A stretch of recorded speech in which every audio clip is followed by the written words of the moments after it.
Lectures on Grace, number 10, In the Shadow of an Apostle.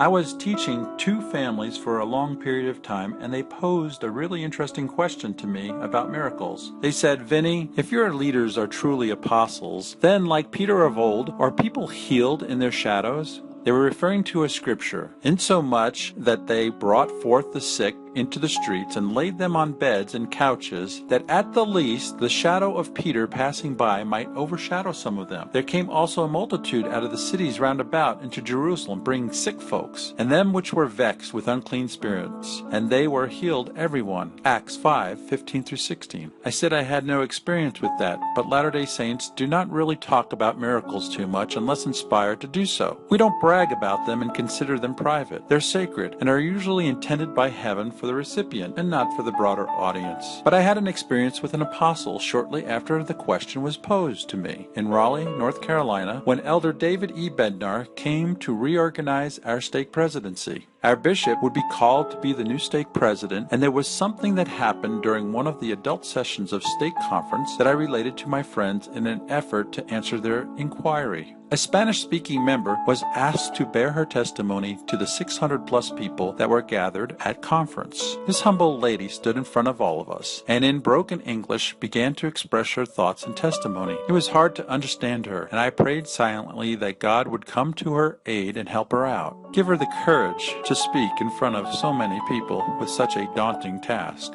At one point, she became frustrated and a little embarrassed with the language and turned to Elder Bednar and President Harding. We could hear her say, I need to bear my testimony in my native language. They nodded in agreement. I felt for her. It could be quite intimidating. She turned back to the podium and proceeded to give the most beautiful testimony in perfect King's English. I had never heard such a sweet, clear, virtuous, and articulate testimony. When she was done with her testimony, she paused, and her language again became broken, and she said, I hope you understood my testimony. When I was in the parking lot after the meeting, I asked another member if she gave her testimony in Spanish or English. He said he didn't know because he spoke both languages.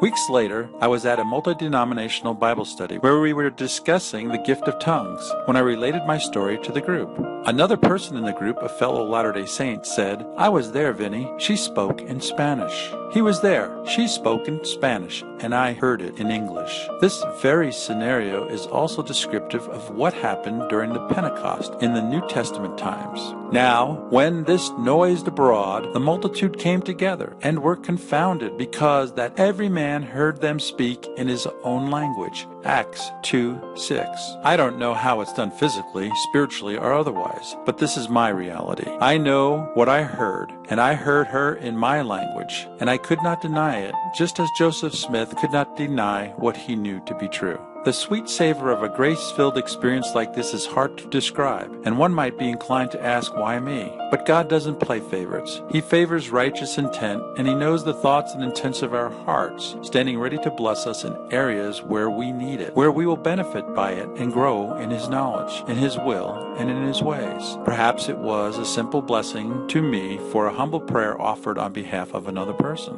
So how was it done? Perhaps it's not as important as the fact that it did indeed happen. I witnessed it for myself, and it answered the question I was asked weeks earlier. Do miracles occur in the shadows of an apostle? I would answer emphatically, yes. I witnessed it firsthand. Testifying to my friends of this miracle and others had little effect. It's not miracles that convince people of the truth, but for those who believe in the truth, it's meant to strengthen what they know to be true. If they had witnessed the same thing for themselves, it might have given them pause, but ultimately it would be and always will be a matter of their free agency whether that person is open to accept the gifts of God and His grace to them. The grace of God is available for all who seek to know Him. Grace is the gift from God that prospers us in the knowledge of God, and miracles will continue as long as men believe.